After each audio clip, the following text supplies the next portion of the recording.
Hola, buenos días. Bienvenidos al curso online de español. Me llamo Carlos Izquierdo Tobías y soy exprofesor visitante de Jamia Millia Islamia en Nueva Delhi.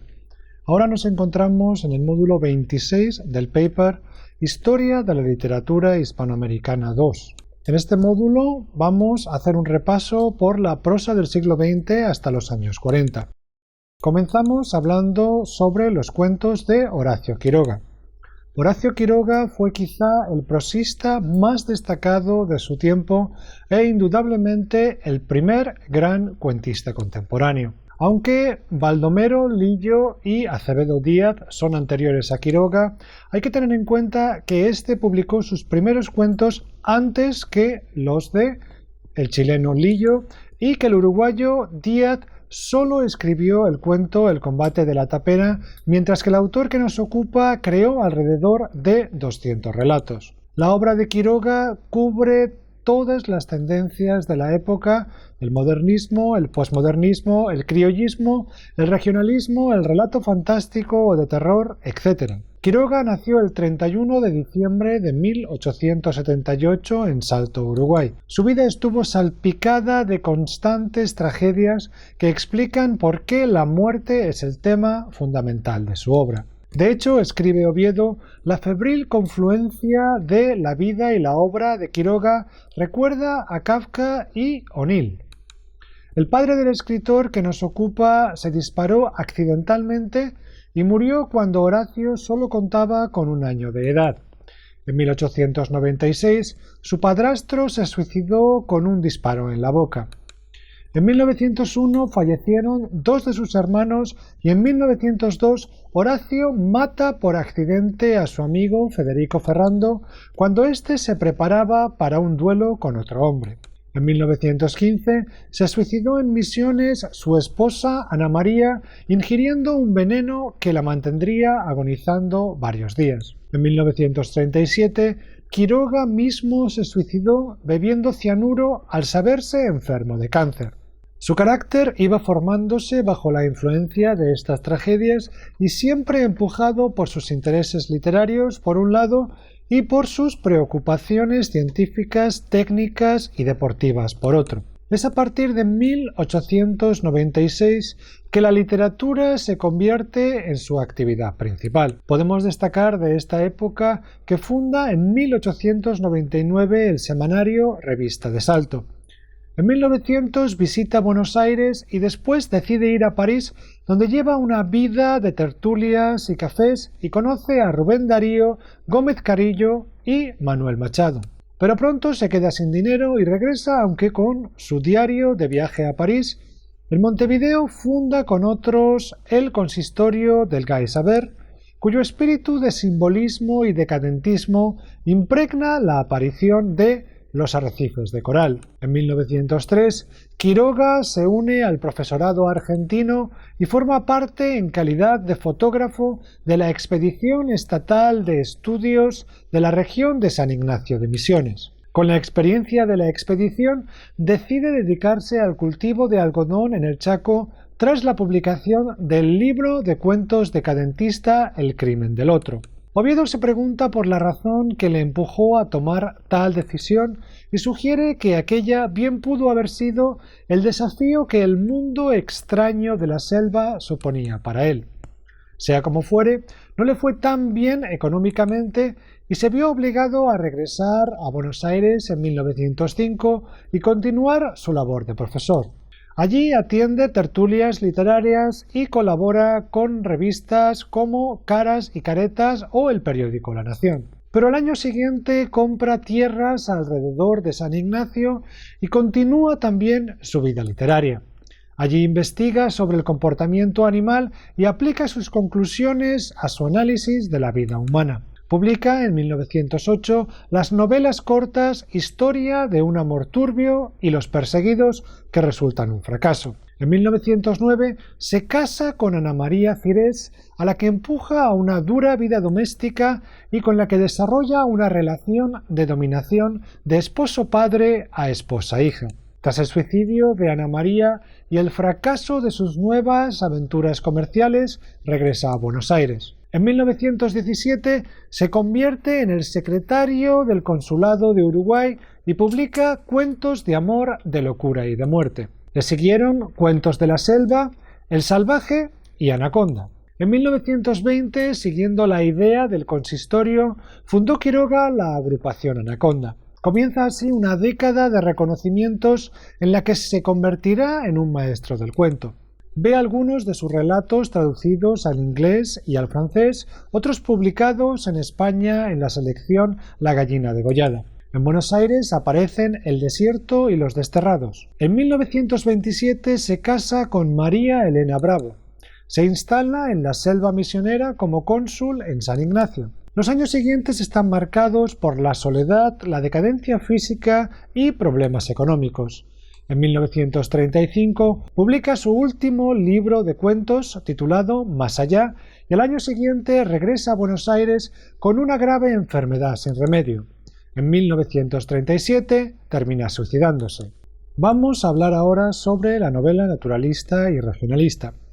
A finales de los años 20 y principios de la década siguiente se desarrolló en Latinoamérica una narrativa que, huyendo del exotismo y cosmopolitismo modernista, comenzó a interesarse por la belleza del paisaje americano y eligió la relación entre el hombre y la naturaleza como tema central. Ambientada en entornos rurales, la novela regionalista presenta al gaucho, el indio o el llanero en su relación con la tierra en la que vive.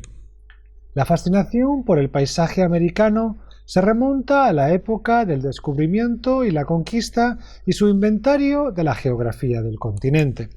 Durante el siglo XIX, la literatura romántica exaltó los encantos de la naturaleza siguiendo los modelos extranjeros. Recuperando la fascinación romántica y gauchesca por la naturaleza, los escritores regionalistas del siglo XX presentaron a esta como una fuerza enemiga a la vez que seductora, implacable, voraz, pero también fascinante.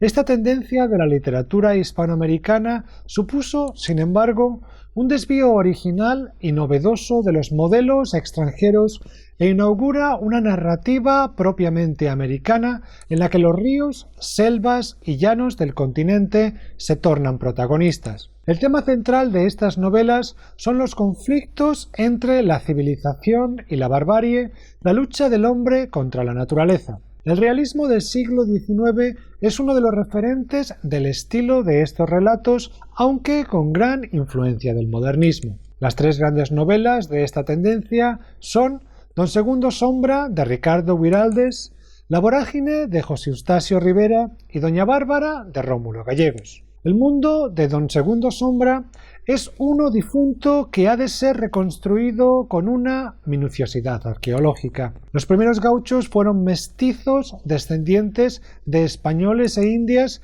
que se habían adaptado a una vida nómada de caza y pastoreo de reses en la pampa argentina. Don Segundo Sombra reivindica el tema del gaucho, pero no como realidad, sino como algo que está a punto de desaparecer. El protagonista de la novela, un hombre viejo, una sombra, es presentado desde la nostalgia y como afirmación de los valores que tradicionalmente ha representado. Como ocurrirá más tarde en Borges o en Sábato, las temáticas tradicionales y populares como el gaucho, el tango, el arrabal, etc., Guiraldes mira al gauderío desde una distancia pequeño-burguesa y no desde la realidad concreta del personaje.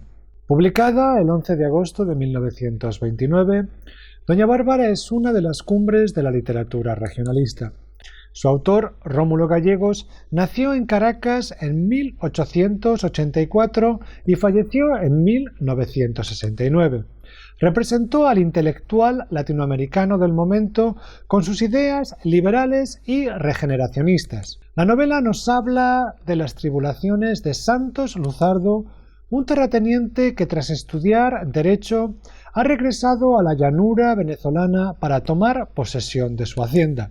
Luzardo ha de enfrentarse a la falta de escrúpulos de Doña Bárbara, una cacique propietaria de la hacienda El Miedo, que a lo largo de los años ha acumulado tierras y ganado a base de aprovecharse de los hombres y sobornando a funcionarios. En este enfrentamiento entre Santos, Luzardo y Doña Bárbara han visto muchos autores una personificación del conflicto entre civilización y barbarie. En 1924 se publicó el clásico de la literatura colombiana La vorágine de José Eustacio Rivera. Considerada una de las obras más relevantes del modernismo latinoamericano, la novela presenta al poeta Arturo Cova, presunto autor ficticio de la obra, aunque no el único narrador, y a su amante Alicia en su huida por los llanos y la selva amazónica, y denuncia la explotación y miseria humanas de la selva durante la fiebre del caucho. La novela se presenta a sí misma como un conjunto de manuscritos a modo de diario o autobiografía dejados por el personaje principal Arturo Cova. Se ha dicho que La vorágine puede bien compararse con los viajes iniciáticos que conforman las historias clásicas de Orfeo, Eneas o Ulises. Estos héroes quedan atrapados en laberintos o descienden a infiernos de los que más tarde consiguen huir. A diferencia de aquellos, sin embargo, los personajes de La vorágine nunca regresan a su punto de origen. Vamos a hablar ahora sobre la novela indigenista.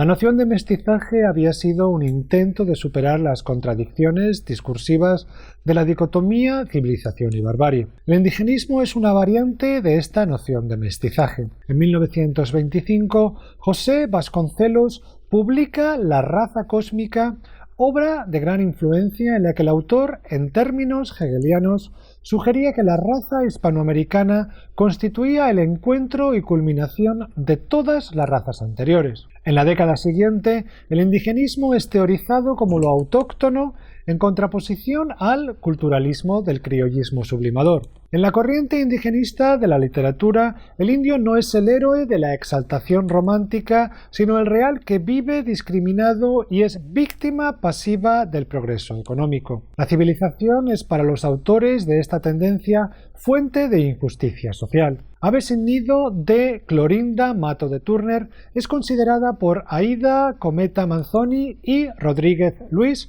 como la pionera de la narrativa indigenista.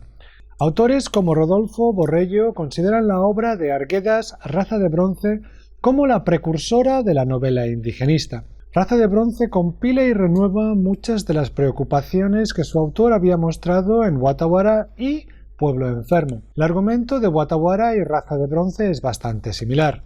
Sin embargo, mientras que aquella se acerca a la realidad nacional desde perspectivas románticas, esta se centra en cuestiones como la opresión bajo la que viven los indígenas. Huasipungu denuncia el trato que recibían los indígenas por parte de terratenientes que les robaban las tierras que anteriormente les habían cedido como pago por su trabajo.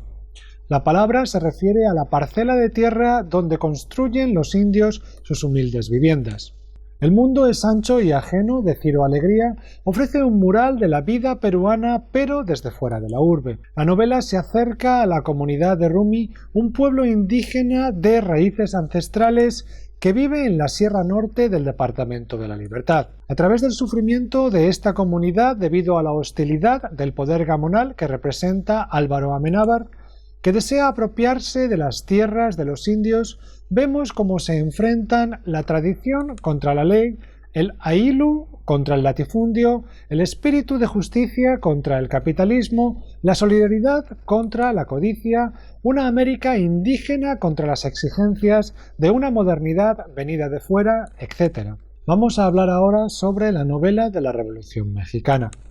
Entre el 20 de noviembre de 1910 y el 21 de mayo de 1920 tuvo lugar el acontecimiento sociopolítico que se ha venido a llamar la Revolución Mexicana. Comprende los años entre la caída del dictador Porfirio Díaz y el ascenso al poder de la burguesía mexicana tras los esfuerzos de revolución social campesina liderada por Emiliano Zapata.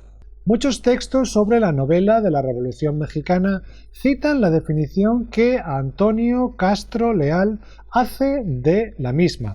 Se entiende por novela de la Revolución Mexicana el conjunto de obras narrativas de una extensión mayor que el simple cuento largo, inspiradas en las acciones militares y populares, así como en los cambios políticos y sociales que trajeron consigo los diversos movimientos pacíficos y violentos de la Revolución.